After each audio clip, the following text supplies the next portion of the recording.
with Collins Harlan. Welcome to Hire Away.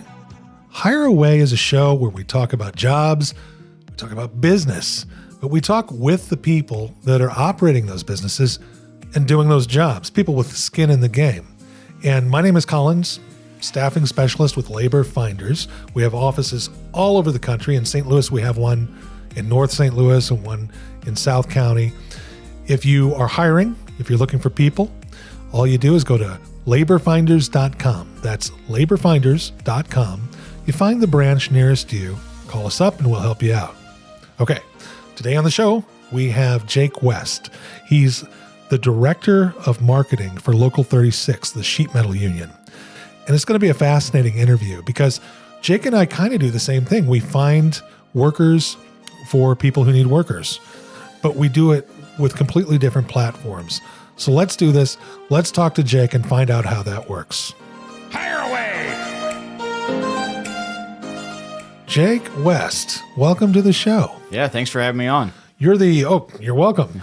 You're the Director of Marketing for Local 36. Yep, that's correct. That's fantastic. So that's a sheet metal union. Mm-hmm. Yeah. And what do you think, like when people hear sheet metal, when I hear sheet metal, I think of HVAC, and that's about all I think of. Yeah. What is sheet metal? So, that's a good question because a lot of people don't understand kind of our role in the construction industry if they're not in it, right? So we do, HVAC is a big one. All your ductwork, furnaces, air conditioner, that's all made out of sheet metal. So we get into that quite a bit. That's probably 80% of our workload. But then we have all these other parts of our craft that involve sheet metal. So like exterior metal, you have like copper bay windows and, awnings above your windows, things like that. The roof of Lambert, if you haven't looked at there. The airport you're talking about? Yeah, the Lambert Airport, the entire roof's made out of sheets of copper. And so that was work that, we got up there and put all that copper in. And then we do all these other specialty work like kitchen equipment, all that stainless steel you see, backsplashes in kitchens, stuff like that. And then a lot of industrial welding. So a lot of your powerhouses, car plants in the area, we go in and we build the systems, the ovens, and, paint drip trays, things like that. We'll go in and do that kind of work. There's a lot more to it than HVAC. There's a lot more to it. Yes. Wow. So there's really no limit to what you guys do. It could be decorative metal work. It could be functional, like the windows, but also decorative. And you guys have skilled journeymen that do that kind of stuff. Yeah, that's one of the reasons we have such a robust apprenticeship and training program is because it takes a lot to know all of these different types of skills. And so, how do you get someone there? You got to get them down to our training school, get them trained, teach them exactly how to do it, have them working alongside journeymen that have been doing it for years, and that's how you kind of keep developing all the workers that we have. I was talking to kind of a client of ours. We do some direct hire for them. Vogel Heating and Cooling. You're familiar with them? Yeah. Yeah. And the gentleman there spoke very highly of you, actually. He knows you, and he said you're a really good guy.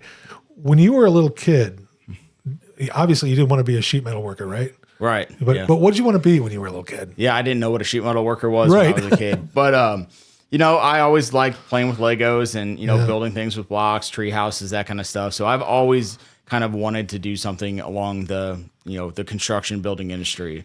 When I was in high school, that was college, right? You had to go to college to be successful. So engineering seemed like a good fit. And then kind of realized that maybe that wasn't for me. And I started looking at other alternatives, and heating and cooling became something that really stuck out to me. So I started pursuing that, happened to get hired by a union contractor, and then the rest is history. That's pretty interesting. When you say when you're in high school, it was college, I remember that. I don't know what age you are. I'm not going to ask you, and I'm not going to tell you how old I am. But when I was in high school, it was the same thing. You were expected to go to college. You go to college, you get a job, one or the other, right? And what I like about what's going on with the union, and I'm sure your union is very active, they're going into high schools now to try to let people know, kids, that are in the high schools, that the trades are a really good opportunity. Yeah, absolutely. I mean, you can make six figures and up. Yeah. And, some people think of construction and trades like, I'm just digging a ditch or hammering a nail. There's so much more to it. Yeah, there's all kinds of jobs in the construction industry. And, that's one thing that as a director of marketing, I do a lot of job fairs and things like that, going into high schools and meeting kids and educating them on opportunities that they might not know are there. And I have to give a lot of credit to the counselors in the area, because they are really starting to push some of their kids that they could see being successful in this industry towards the trade. So they're reaching out to me, setting up tours of our training center, and just trying to make sure that they're aware of the options that are in front of them. Thank goodness. Because do you remember that when we were kids, we used to have like an auto shop in school? Did you have that? I didn't have an auto shop, no. I had shop classes. I had a metal and wood shop class. But We that's had all wood shop and Yeah. we had automotive and probably electrical. We had that. But those programs they went away, and it's really good to hear that, the counselors and the schools are starting to push kids that are more mechanically inclined. Yeah. That could do really well in the right direction. Yeah, absolutely. That's pretty cool. Yeah. Yeah. So, how did you go? So what I really like about what you just said is I've had personal experiences at job fairs. There was a job fair in St. Peter's or St. Charles at the big The family arena. Yeah. Do you remember that? Yep. Were you Yep. there? Oh yeah. Yeah. I'll be darned. Yeah. What was cool about that, maybe you can talk about it a little bit. They had the unions were out there, union companies were out there, and they not only had booths, they brought the equipment, like big, heavy equipment. Right. And They're letting them drive cranes. And, it's insane. And for a kid that hasn't thought about that, getting able to sit in that seat and drive something around, that can really open their eyes. And It was incredible. Yeah, our booth, if you notice, them walking around with little metal toolboxes. So we brought hundreds of them, and kids could come up to our booth and they have to hammer them together. They have little tabs on them, put them together, hammer the seams over, and then they get to take that home with them. So at the end of the day, they have something that they built in their hand, taking them home. See, this is what we need in this country. Yeah. There's such a shortage. And have you guys felt like the shortage of skilled labor? Like, has that affected you guys? So it's interesting. We've been hiring quite a bit over the last couple of years, way more than our average has been over the last decade. The last couple of years have been, 2-3 times the amount of normal hires. But we've always had a large wait list in our union. Right now, we have over 400 people on the applicant wait list trying to get into the apprenticeship. That's just the wait list. That's just the wait list to get in.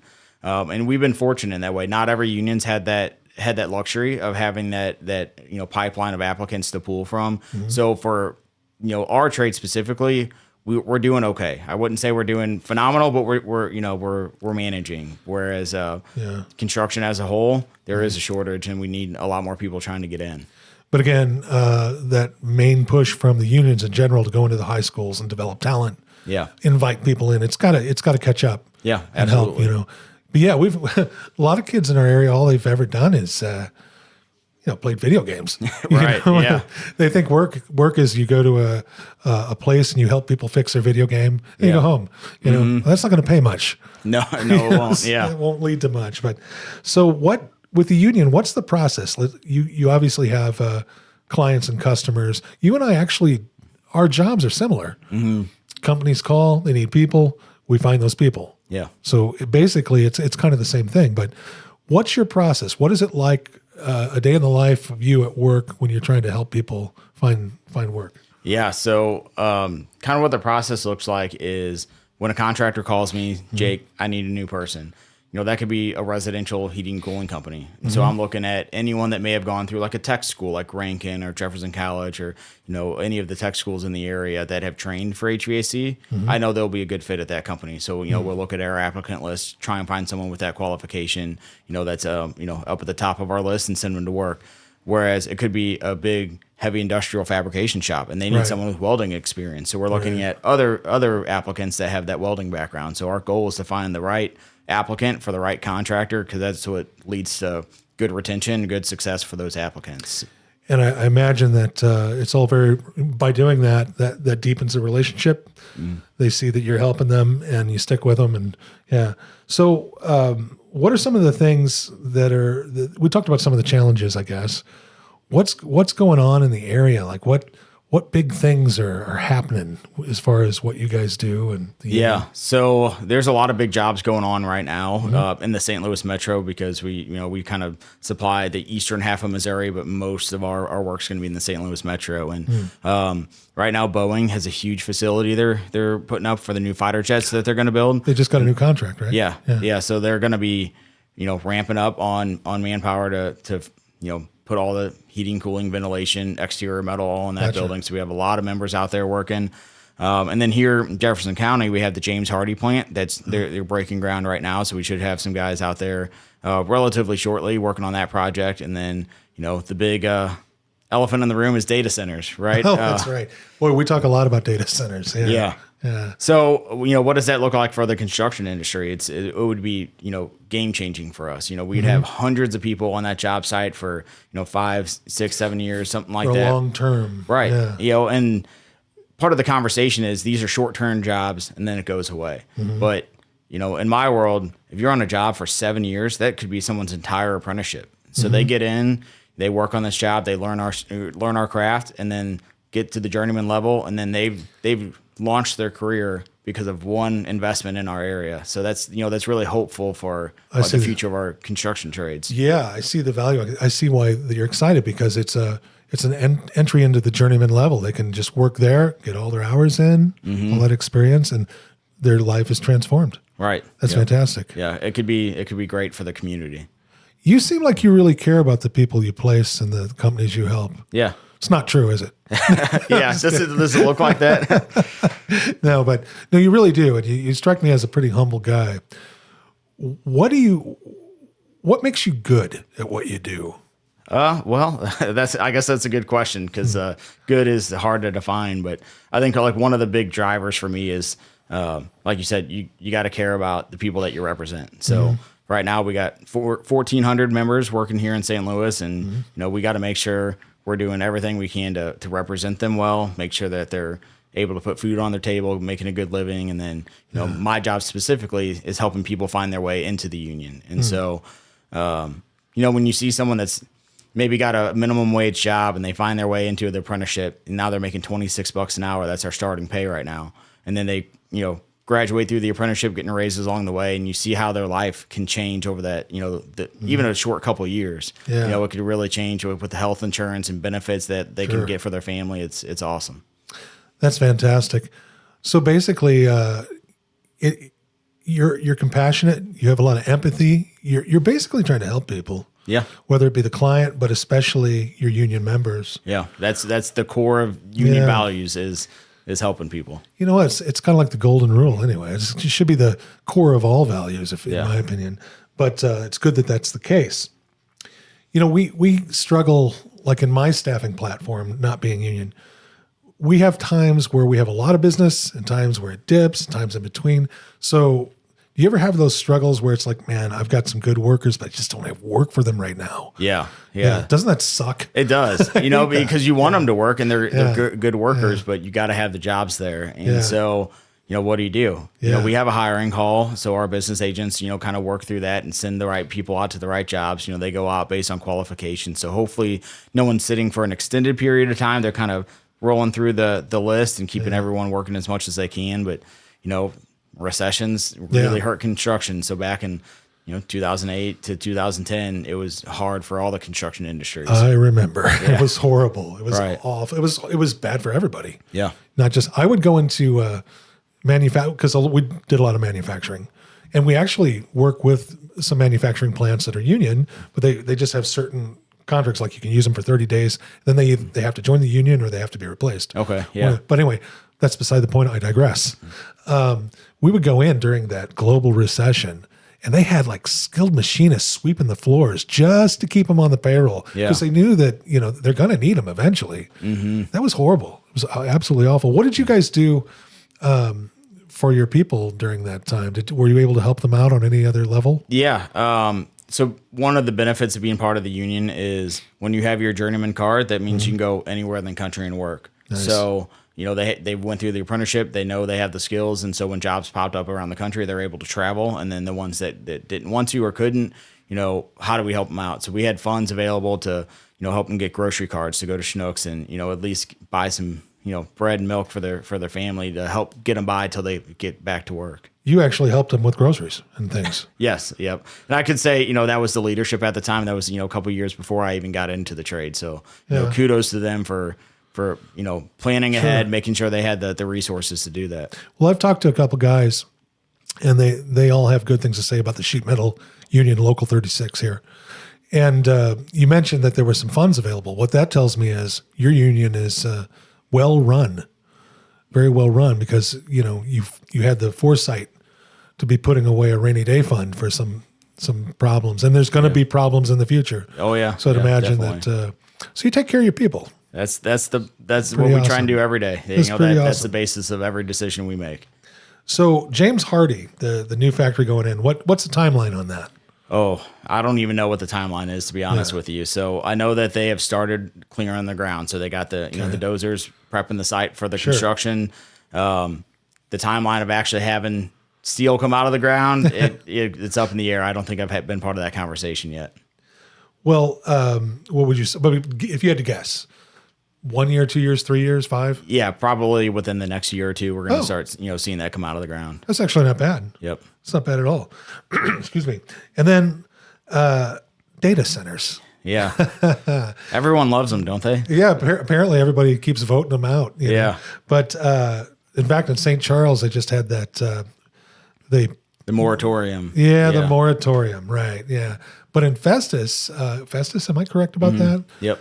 They just approved. I don't know if I don't know what's really going on. Yeah. So right now, the Festus City Council, they have annexed the land for the proposed site. So now it's part of the city of Festus. Okay. And then they had a planning and zoning meeting where they decided to change the zoning of that land to light industrial. So now it's zoned for the possibility of having a data center.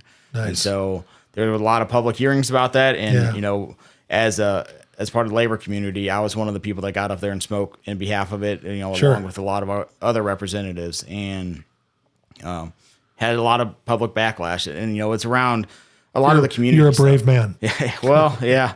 So like the water, the light, the electric bills, like all of these are really big concerns. And, I think that doing some research, trying to address how to mitigate the risks and maximize the rewards of having a project like this, I think our elected officials are equipped to do that. And so now it's on them to see it through. Well, hopefully they'll get it done. And boy, you talked about speaking up and representing. If you ever need extra people to do that, let me know. Yeah. Excuse me. So the data centers are one thing. And it seems to me that the pushback that Herculaneum, Festus, that whole area up there, the people are worried that all this new development is going to just make their lives miserable. They want to keep that bedroom community thing going, And I get that. I mean, I can kind of get that, Sure. If you want to live in the city, live in the city. If you want to live in the country, you come over here, But my thing is, if it's done right, so many businesses are going to pop up. What happens to their property value? It's going to go way up. Yeah. So, and maybe they're not concerned about that, but I know I would be, because I want to leave something to my kids, And so hopefully they'll get it done and all that good stuff. Yeah. So let me see what else I have here for you here, because we talked about what's going on. What are some of your challenges? I don't think we talked about this before. I'm throwing you a curveball here. Yeah. Like, what are some of your challenges that you guys have? Probably the biggest one we've kind of touched on is the ebb and flow of the construction industry. You're ramping up. You need a lot of manpower. It slows down. Sure. How do you get everyone working? So that's going to be, a problem forever, is managing that, because it's never going to be a nice, steady flow, because we represent over 80 contractors, right? And so some of them are going to be busy while other ones are slow, and managing that is always a something that we work on. Deal with it on my side too. Yeah. Yeah. And then, politically, unions have kind of a bad rap historically, and it's caused us to have like a lot of challenges when it comes to like some of the legislation that's coming out. Bad rap. What do you mean by that? I don't think Jimmy Hoffa did a great job painting the picture of what unions really are about. So people watch movies like The Irishman and stuff like that, and that they think that we're all mobbed up, but that's really not the case. Jimmy Hoffa. Yeah, I shouldn't laugh. It's not funny, but it is kind of. Yeah. So I see what you mean. So there's like a stigma. Sure. That's what. Is it fair to say it's more of a stigma than a political issue. It's just I would say that's very accurate. So like the stigma around unions is, you got all these big bosses that are going around. It's corruption and all that kind of but stuff, our leadership, they're all voted in by our members. And so everyone came from, they were working next to them one day on the job site, and now they're, a business rep, trying to go out and represent you. So, overcoming the stigma of unions is tough because we're all different, not every union's the same, but that's interesting. Yeah. What do you mean by that? Well, you have your construction unions, you have your public sector unions like teachers and firefighters and everything in between, the printers union and, there's a million of them out there, and they're all run differently. They all have different structures. Then they all have different representation. And so you could have strong unions that are really good at representing their members, and you could have unions that maybe aren't as strong, especially if they're in right to work states where they don't have like the resources to do what they need to do. What do you think about Starbucks unions? Yeah, I laugh. It's interesting, right? It's really I don't know what to think about that. How do you think about that? I'm a supporter. Obviously, like you want to see people being able to advocate for themselves and try and make sure that they're getting a fair shake. And sure. The CEOs making billions of dollars. Right. Why can't the workers, get a little bit of that too? So it's that collective bargaining approach. Yeah. And it's an attempt to bridge the gap between this outlandish money at the top and this little bit of coins at the bottom, and it's an attempt to bridge that. And so that makes sense. Collective bargaining. Yep. Yeah. So you're for it. I don't know what I think about it. I think, do you feel like then that I'm really putting you on the spot? That's all right. But just philosophically, do you feel like every company should be unionized? I think the immediate answer is yes. Okay. Just because I think that the relationship between the employer and employee is a tough one, right? Because you have that power dynamic of I rely on you to feed my family. Right. But when you get a group of people together that can all advocate as a group, that can be great. It might not always be great, but it has the potential to help a lot of people. And sure. I would, I don't want to speak for our contractors, but I think a lot of them really see the benefit of having a unionized workforce because they get the training, they get, the workforce available to them. So like, it's not an us versus them. It's a partnership. We got to make sure that the company's making money so they stay in business and continue to have jobs for our workers. So it's got to work out for both the company and the workers. And how do you make it work for everybody? Do you feel like that's part of the stigma too, that when people think of that dynamic, excuse me again, that they see the union as interfering, like an enemy to the company and a Robin Hood to the worker? Is that part of that stigma? Yeah, we kind of saw that a lot with the Boeing strike, right? The public look at that is, are these guys being greedy or do they deserve raises? And they're comparing them with contracts that other Boeing facilities had around the country. But at the end of the day, you had 3,000 people that decided we're going to go without a paycheck for however long it takes to get a raise. Skilled workers that Boeing needed. And then when you do the math, they probably lost out on more money, because those raises are great, but it's going to take them a while to, for those raises to compensate for the whatever 100 days or so they were on strike. That's a lot of lost wages, but they do that for the generation after them. They're fighting for good contracts, so the next generation of worker gets to enjoy them. That's good to hear. It's that whole empathy thing and wanting to take care of your membership. And just because you're here now, someone else is going to fill your shoes later. Yeah. And so if you care, you fight for them too. Question.